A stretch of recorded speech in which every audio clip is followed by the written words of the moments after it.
So it's going to be really fascinating to dig into what that's like and what got Emma there. But I actually want to start out by hogging the microphone and telling a story of my own that hopefully will explain what I mean when I talk about the curiously elastic limits of endurance and why it is that I've been so fascinated with this for so long. And it's a story from my college running days 20 plus years ago.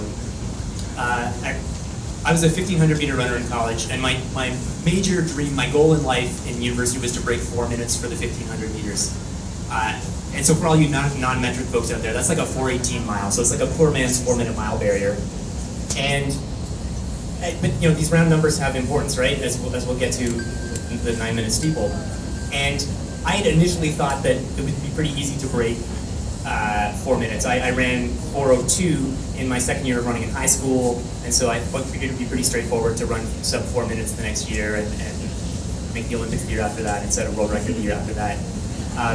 But my plan went off the rails pretty quickly because I didn't break 4 minutes. In fact, for 4 years, I got stuck running 4:01 or 4:02 every year. And so by the time I was in the third year of college, I was still a 4:01 guy.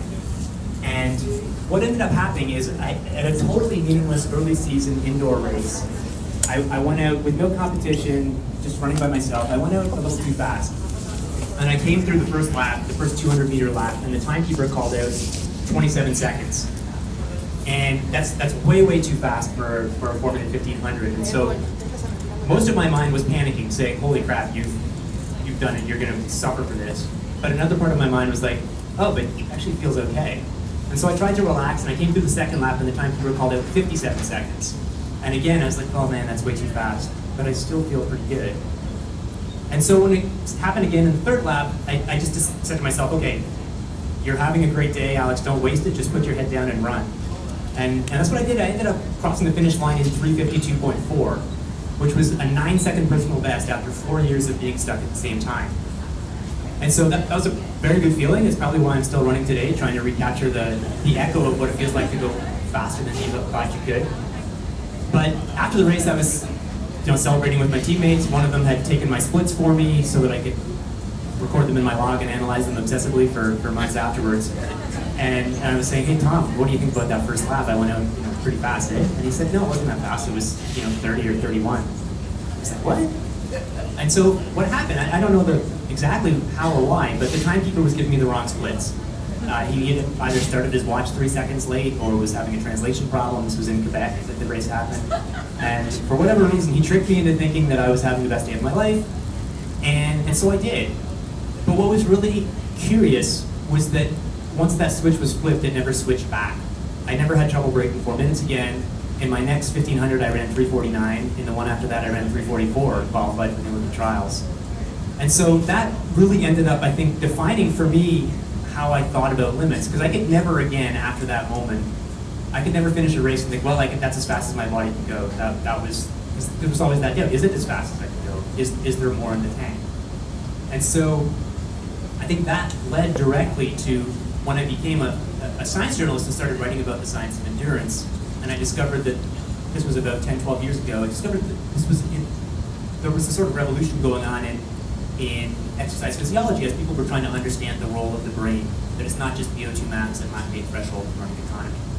And there were studies showing that your perception of effort really matters. And if you could alter how you perceive the effort, if you can alter it directly by using electric brain stimulation, or indirectly by using techniques like motivational self-talk, changing the words in your head, that you can alter your endurance performance.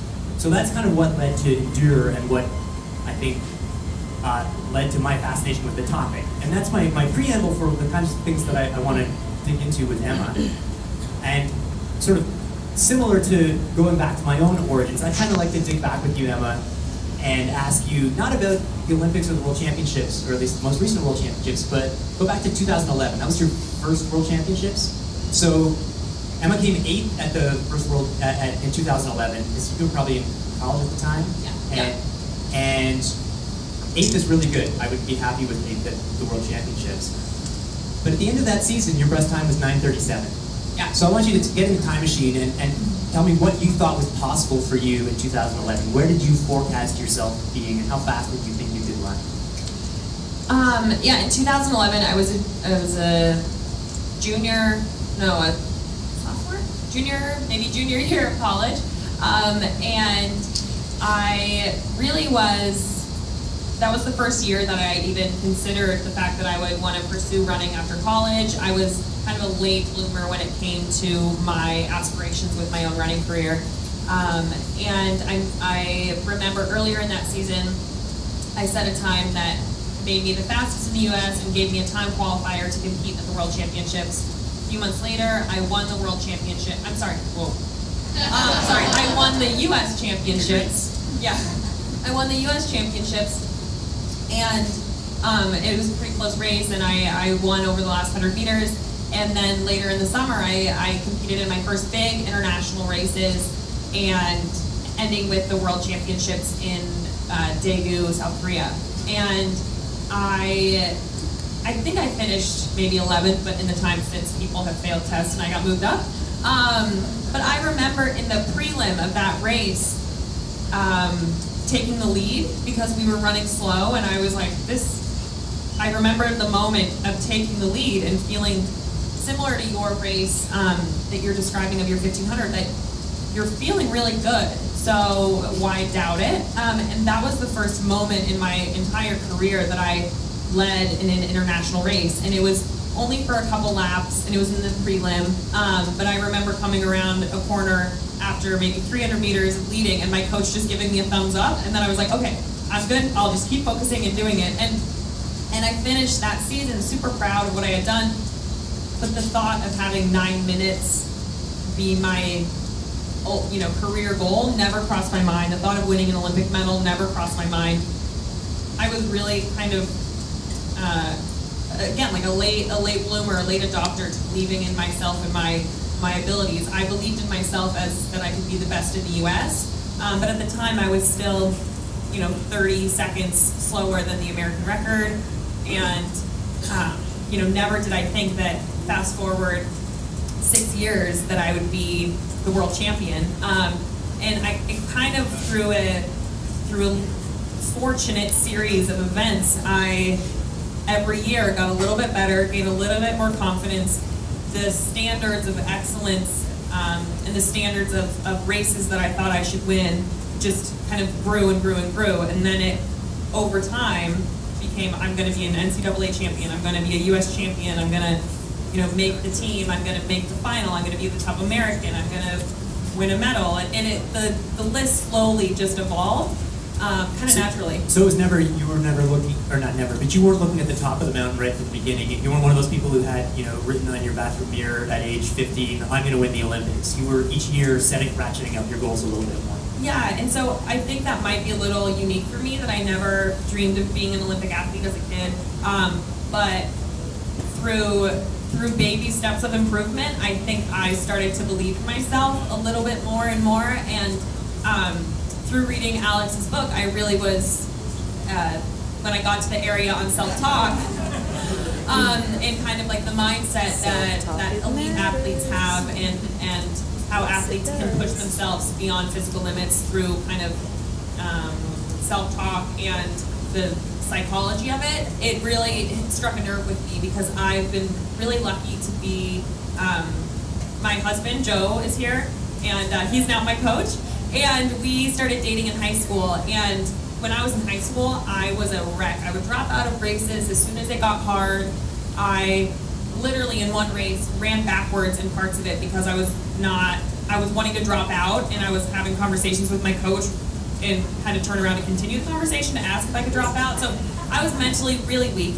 And through meeting Joe and falling in love with Joe, I really learned his mindset of, like, just believe in yourself and work really hard and earn it. And he really, over the 11 years we've been together, has coached my mindset up to a lot of that psychology of it that you spoke about in the book. And through that, and through being in the hurt locker in a lot of races and finding those mantras to talk myself through it, I was able to every year just kind of push beyond a limit that I thought was possible, or at least match those limits.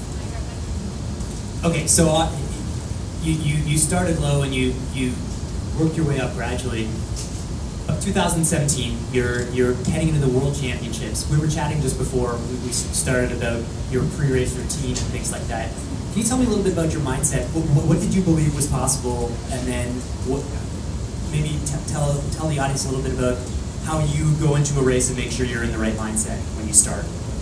So before any race happens, before I leave my hotel room, I lie down on my bed. I'm all dressed and ready to go. I got my shoes on, backpack packed. But I lie on my bed. It's the last thing I do before I walk out the door, and I visualize every second of the race. I visualize every hurdle of the race. I visualize what I want the clock to say. I visualize my goal times and I visualize that success. And so before World Championships, I was in a different position because I was ranked 6th coming in. In the year prior in the Olympics, I was ranked 3rd, and I got 3rd, and it was kind of the expected outcome. It was still really a big challenge to achieve that, but it's kind of the expected outcome. And at Worlds, I was ranked 6th, and I visualized success, but the kind of mantra that Joe and I were sticking to was just to stay in it, stay in it, stay in it. And so for our rule was that for 2,000 meters, I'm going to stay in it. And looking at my splits of my races, in most races, I have one of the fastest last kilometers. So our plan was stick with it, and Joe said, if you die that last kilometer, I don't even care, I'll be proud of you, you did the plan. And so the mindset was stick with it, stay on it, stay on it. And so I got in that race, and I was, staying on it, sticking with it, and then I got to 2,000 meters, and similar to your experience with your 1,500, just feeling really good, and it was just one of those days, and just kept going, and came off the last, the last 100 meters in the lead, and couldn't believe it. So I just want to pause here and say that stick with it is apparently really good for the 3,000 meter steeplechase. I don't recommend it for the marathon. Not until at least the 20-mile mark. Then you have a different mantra for the first 20 miles. Then you can try sticking with it. It's different physiology. Wait till you get in the park, and then you can say, stay on it, stay on it, stay on it. That's your cue. When you get into the park, you can start saying that. Save it for when you really need it. Emma, I read an article a little while ago where you were talking about superstitions, and in fact, that you don't subscribe to superstitions, and that you actively avoid them. And if you win a race wearing a pair of socks, and you catch yourself reaching for the same pair of socks before the next race, you say, no, I'm actually going to wear these unlucky socks over here, just to make sure. Can you take us through why is it that you don't, build up superstitious or rituals that will be quote unquote lucky? I think there's a difference between rituals between routines and superstitions. So I follow a strict routine. I've eaten the same meal before a race for the last 10 years. 3 hours before the gun goes off, I eat peanut butter, bagel, and banana. And I've been doing that since high school. And there's certain things that I know that actually is going to affect my performance, because if I get an upset stomach in a race, I don't want to blame trying something new. And so there's routines like that, doing my same warm up every time. There's definitely trying to drink, the same amount of water or whatever. That's routine, and that's really important. And I think you can find confidence and calm in those routines, especially when you're getting ready for a big race. We always, in college, my coach always say, just do what you did to get here and you'll be fine. Like, you don't have to reinvent the wheel today. Just do what you've always done. And so relying on routine helps alleviate some of those nerves, especially before a big race. But superstition, I think, is risky, because if you got your lucky socks that you rely on, they're your superpower, and you can't find them, or they get a hole in it, and you don't have them, you don't want to be hurting in a race and be like, it's those damn socks. You want to be able to trust in yourself, your abilities, and your training. And I think sometimes having superstitions for some people can make them doubt themselves when they're in a moment of hurt in a race, or before the race when you're already nervous enough. If a superstition goes wrong, and you don't already want to be nervous and doubt yourself. Yeah, no, the reason I thought that was so interesting is because I had a pair of lucky gold pins that I got in one of my first high school races that I raced. I raced every race for about 5 years with the same pair of gold pins, and then I lost the gold pins, and my career has never recovered actually. Gold pins. But I think it's really important and interesting, this idea of seeing the power within yourself, seeing that it's you who does it, it's not some external force, independent, even if you don't lose the pins or the socks or whatever. I thought that was a really interesting insight about believing in yourself. Yeah, Joe always says confidence is earned, and when you stand on that starting line, you want to be there having earned the right to be confident. And we do that by waking up early and going in the park and hammering out miles, and the work that you all have done in the last several months to prepare for the race tomorrow, that should give you confidence, not gold pins, not socks. They were great pins. They were like little mini pins. I still miss them. I would say, just on this topic of routines and rituals, that there is some interesting. There's been lots of psychologists trying to understand it, and there's a study that I like where they with golfers they handed them they had to do putting, and they handed them a golf ball, and I just said, here's your ball, see how many putts you can sink, or here's your ball, it's been the lucky ball today so far, see how many putts you can sink. And then when they thought they were getting the lucky ball, they sank 15% more putts.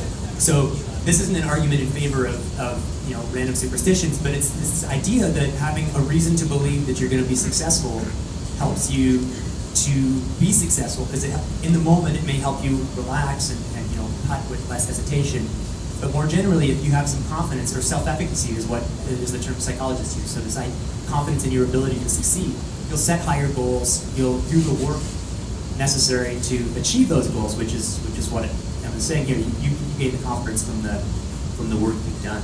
So I thought that was, I think that's a really, the distinction between routine and superstition, where there's no actual connection between the superstition and your performance, I think is an important point.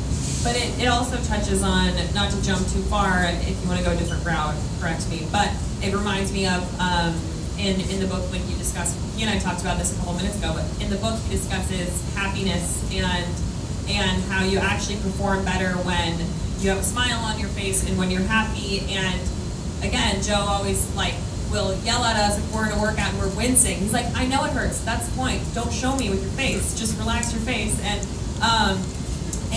I was telling Alex that, the last thing I do before, when I'm leaving to go to the call room to race, I give Joe a kiss because it makes me happy. And that happiness, I think, helps my performance. And that's part of, if a golfer has a lucky ball, he might be happy about that. And, have your lucky socks and you're happy about it, cool. I just think if you lose those lucky socks, or pins, you're in for some trouble.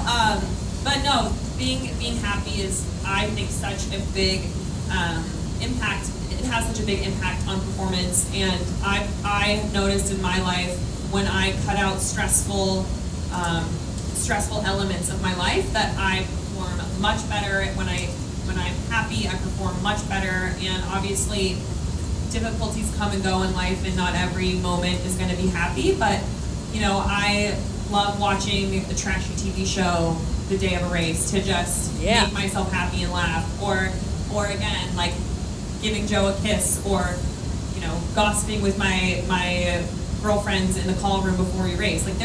There's little moments of happiness that I give myself to be able to perform well. So just to pick up on that theme, so one of the things Emma and I were talking about is some of the research that I got in the book is about, there was one crazy experiment with subliminal faces. So they had cyclists doing a time to exhaustion test in a lab, and on the wall in front of them they flashed either a smiling face or a frowning face for 16 milliseconds at a time. So just a blink. You can't even, it's a tenth of a blink. You don't notice it. But when the cyclists were shown the happy faces, they were able to last 12% longer this time to exhaustion test. And the idea was that it's changing their perception of effort, that they're in a slightly better mood or headspace with a smiling face and a frowning face, and so their interpretation of all the signals from their body, of the lactate levels and heart rate and all that sort of thing, is just a little more positive, so they're able to go farther. And sort of what I take from that is okay, if 16 milliseconds of a smiling face can make a difference, then imagine what a kiss from your husband or any number of other ways of interacting you have with people can affect your mood and ultimately your performance. And I think back to my own competitive days when I would spend 48 hours before a race sitting in a hotel room staring at a blank wall, thinking, oh my god, I have to be ready for this. Come on. And I was like, I feel bad for the people I roomed with before races because I was such a wreck.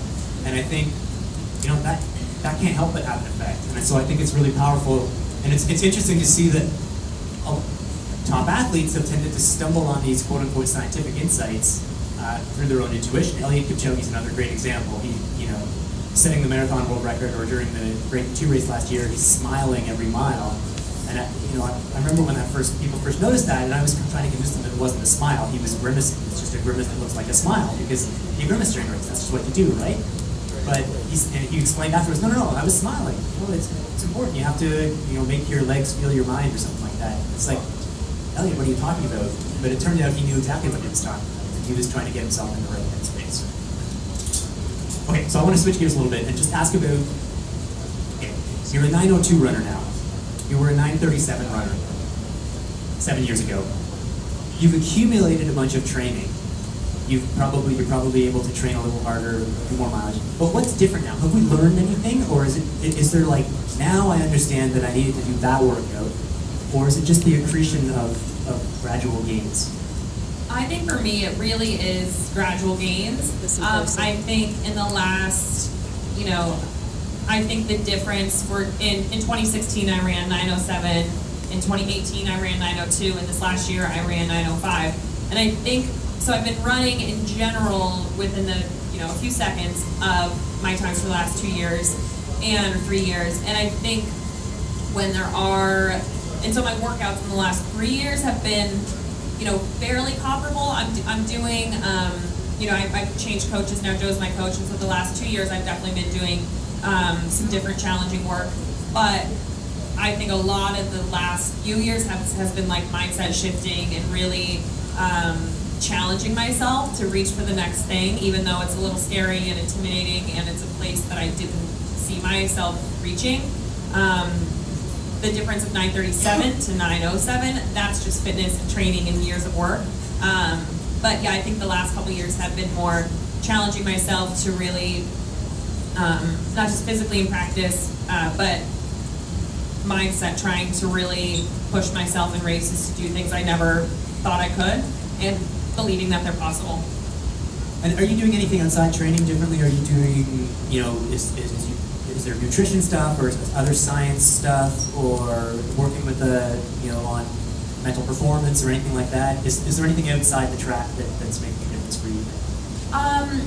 Well, there are definitely things within running that are different in my last 2 years of training. A lot more strength work, a lot more, longer tempos, longer intervals, training more like a 5,000 meter runner. So that's the running side of it. But the off the track work, I really think I've just pursued a little bit more happiness in my personal life, and I feel like a really fulfilled person, and so I think I can line up on the starting line and not have anxiety that, like, if I fail today, my life is over. And Joe, again, is my coach now, and he really works hard in practice to motivate me and say things that will kind of touch the right buttons in a supportive way that he knows will get me going and get me to like go to that dark, deep place. And so there's no formal sports psychologists or different stuff that way. But I just think Joe and I, having been together for 11 years, really can have such a bond and an unspoken dynamic relationship that he really has been able in the last 2 years to push me to different places in my performances. Okay, let's look to the future. Let me ask you a semi-loaded question. Where do you think women's steeple can go from here internationally? How fast should women be running? How fast do you can run?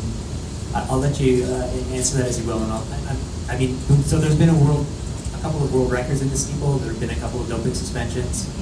So it's really, when we talk about how fast is it possible to go, it becomes this really difficult question. And Emma has been very active in trying to make athletes' voices heard in terms of things like the Russian federation has been suspended from international competition. The first woman under 9 was a Russian woman. We don't know, I don't think we know anything specifically about her. It's how I have stayed successful and have longevity is I try and be a vocal advocate for clean sport in general, but when it comes time to racing, I put my head down and I try and pretend everyone I'm racing is just as clean as me, and I don't want to be in this situation that I'm in a race and someone is kicking my butt and I say, oh, well, they're a cheater, so I'm not even going to try. I just don't want to give myself that excuse. So when I'm racing and when I'm competing, I really just try and focus on myself and my goals. It's amazing. And so for me, I definitely want to break 9 minutes, and I think a lot of women have run 8:58, 8:59, women who I believe are clean athletes. So I think that's kind of the holy grail, and I do think women can run mid to low 8 minutes is probably where I see it going in the next 2 to 6 years. 8:50s or 8 minutes? Oh, I'm sorry, you got me. Yeah, 8:50s to 8:55s is I think the logical place in the next couple of years that a lot of women will be. I was going to ask you what the secret was. No, not 8 minutes. Sorry about that. So, looking into the crystal ball, what do you think there are technologies coming that will help people run faster? Whether it's personalized genetics or better training technologies. Is there anything you think will change the sport, or do you think it's going to be just continued accretion of gradual gains? There's always innovation and there's always change, and I'm sure in the space of my career, which I expect to be 6, 8, 10 years still, I'm sure in that time period there will be new innovations that I can't even fathom what they would be at this point. And I think the beauty of track and field is that it's whoever gets to the line first, and so there are always going to be innovations and changes, but I do think that a lot of it is here up, neck up, and in your book you discuss some of the innovations and changes that might be available up here, but I do think... Don't do brain stimulation. I do think that it is, so much of it is the athlete's mind and the mindset, and only technologies and new shoes or new data can advance it to a certain point. Well, yeah, so women's steeple is interesting because it's a relatively new event. What is it, like 1999 it became the world's event or something like that? Yeah, So around then. what we've seen is that like 10 years ago, or a little more than 10 years ago, 930 was seriously world class, and now it's not. Well, I mean, it's faster than I can go, but it's no longer at the top of the world. So what we've if you look at world records in all events, they keep getting a little bit faster. Yep. And I'm skeptical that there's a lot of technology, that we actually know a lot more than we did 10 or 20 years ago. It's just that, as soon as one person runs 9 minutes, someone else thinks I can run 8:59. And so we've kind of seen that in fast forward for the women's steeple. It's been like, because it's not just you who went from 9:37 to 9:02, it's the whole field. Because there were really, you could win a medal as a 9:20 person 10 years ago, and now 9:20 doesn't even make the final. Right. It's becoming incredibly competitive, and I think my U.S. championship times are a really interesting indicator. I'm the same athlete, generally the same mindset, pretty similar training, and I've gone from like 9:37 in 2017, and then maybe 9:32 in 2012, I was hurt in 2013, 2014, 9:19, it's every year getting a little faster to where, now the fastest American woman, Courtney Frericks, has run 9 minutes, and I've run 9:02, and so it's happening where you see it, you see the train's coming and it's coming fast and you better get on, and you see your peers, the women you compete against and you train with, do something remarkable, and you think, oh, that must not, if she can do that, I can do that. And that was my experience actually at Worlds last year. Courtney Frericks was with me and I was just going for it, and she was still there, and I found comfort in that, saying, oh, I race Courtney all the time. if she's up here, I can do this too. And she had that same mindset with me. Oh, I race Emmett all the time. If she's up here, I can do it too. And so you end up seeing, I mean, the 4-minute mile for, you know, in the 60s, right? 50s, yeah. 50s.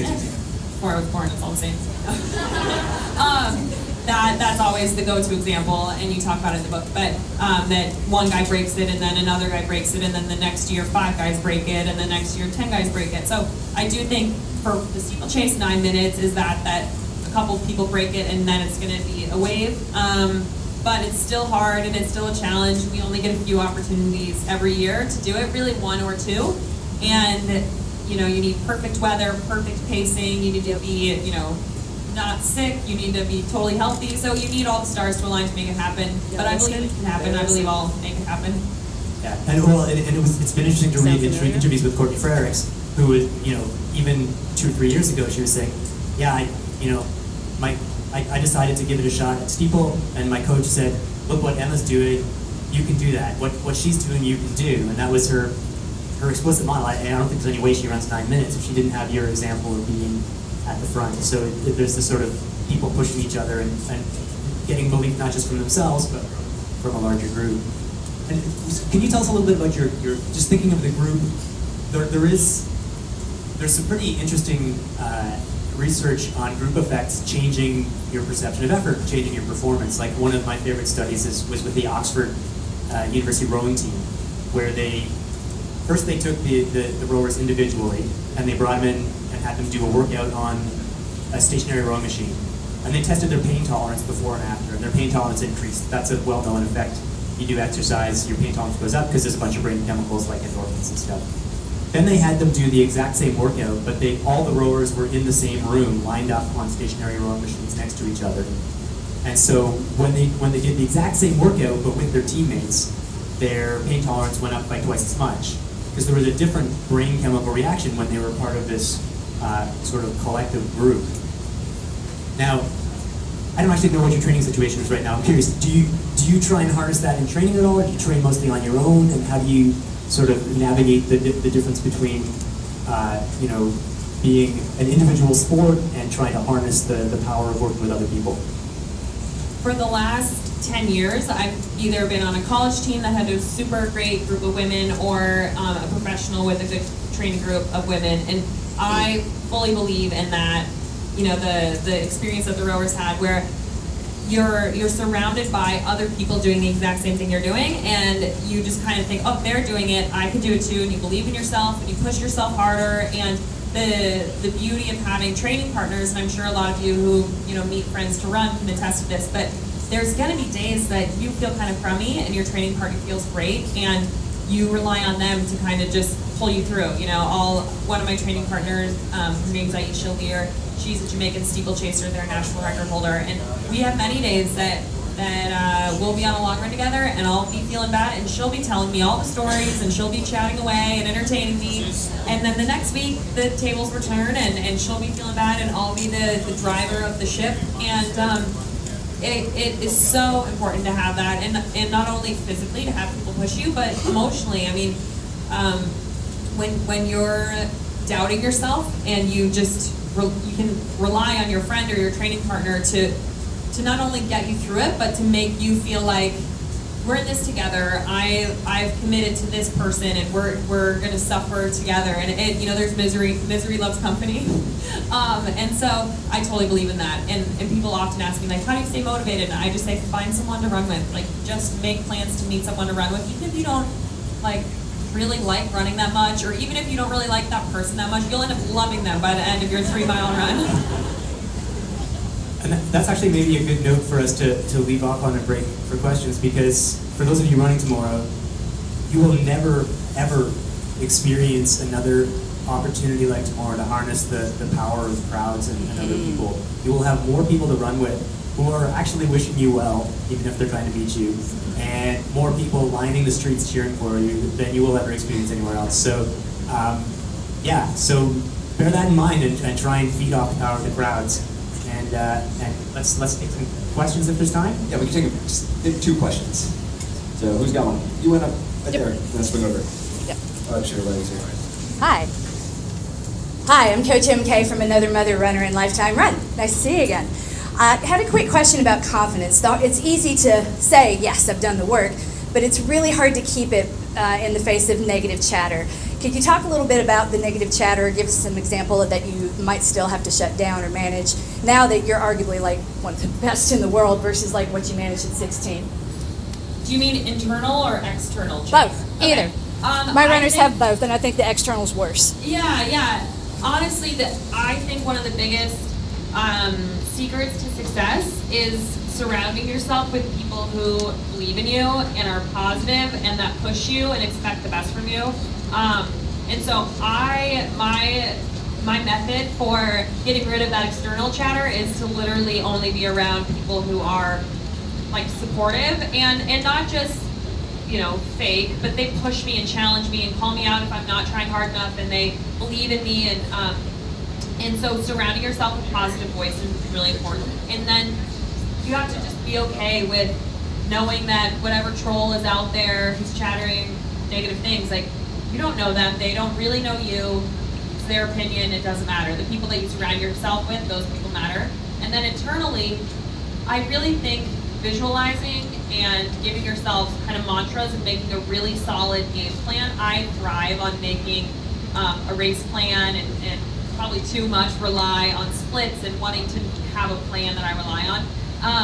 That helps me. And I think when I'm doubting myself in the middle of the race, I just like force myself to get back into whatever Joe was telling me before the race, or what my kind of goal was, or what my mantra was, or just count down the distance, 3 laps to go, okay, 2 laps to go, and that helps the internal chatter go away. The one thing I'll add is just what Emma said about having a plan. I think is really important. Don't expect that you can just wing it and come up with a positive mindset in the heat of the moment. You have to have decided what you're going to think at mile 20 before mile 20 and made that decision so you're ready to go.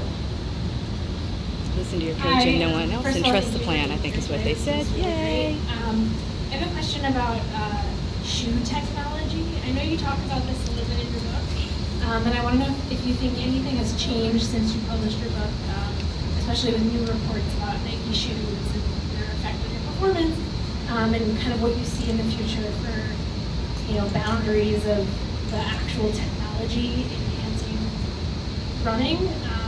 And then also, if you see kind of in the professional field, maybe if that has any mental effect, the technology has any mental effect on performance, if you see someone with some sort of technology, I don't know how that affects. So yeah, that's a whole can of worms. There's a lot to be said. One couple points I'll make. One is that technology does affect performance. And that's been true for hundreds of 100 years, if not more. Like, things are different than they were 10 years ago, 20 years ago, 30 years ago. And that's kind of baked into our understanding of progress. It's not that it's been pure for 100 years and now people are starting to monkey with the shoes that God handed down to us a million years ago. I do think shoe technology makes a difference, and I think it's a regulatory challenge for like NASCAR. For the international authorities. I don't know if they're going to regulate it, in which case I think all the different shoe companies are going to be kind of, eventually we'll go back to an equal playing field where everyone is using the same ideas. But I think it's a real challenge for the sport, because one of the things I think we all value and respect about running is that even though technology has always been a part of it, it's probably more than any other sport. It's like the purest, simplest, just me against myself sport. So when you start to have technology determining who wins races, that's something that I think rubs us a lot the wrong way. And from the competitor side of me, again, it's a little bit like what I mentioned before, with really just focusing on myself, and in the moment of a race, I can't control what shoe or what technology one of my opponents has, or on a much more a different topic, but I can't control if the person I'm racing is clean or dirty, but I can control myself and my abilities and my mindset and my tactics. And so as an athlete, in competition, I don't pay attention and I try and ignore it. I think it's currently a bigger topic on the roads and I don't really do road racing, so on the track, and on the track it's not quite as much of a hot topic. All right, well, thank you so much to Alex and Emma. Let's give them another round of applause. All right. So, Alex has his book selling here. If you want to grab a copy, he'll be signing in the back. First signing is going to Emma. Sorry. I have to wait after that. We'll be congregating in the back here. We're by the running lab, by the Burrow steps. So if you want to get signed back there, Emma, do you have a few minutes to stay and take a few photos? She'll take a few photos back there. Please stick around. The next up, in about 15 minutes, we have the ESPN podcast 30 for 30 team talking to Catherine Switzer and Nina Kuchik about the 6 Who Sat, the famed story of the 1972 marathon, which is going to be a great one. So stick around, enjoy, and best of luck tomorrow at the TCS New York City Marathon. Thanks. Yay. Runners, if you have not downloaded that podcast yet, I suggest you go get it. It's really good. It's only about 30 minutes long. The 6 Who Sat is the rest of the story.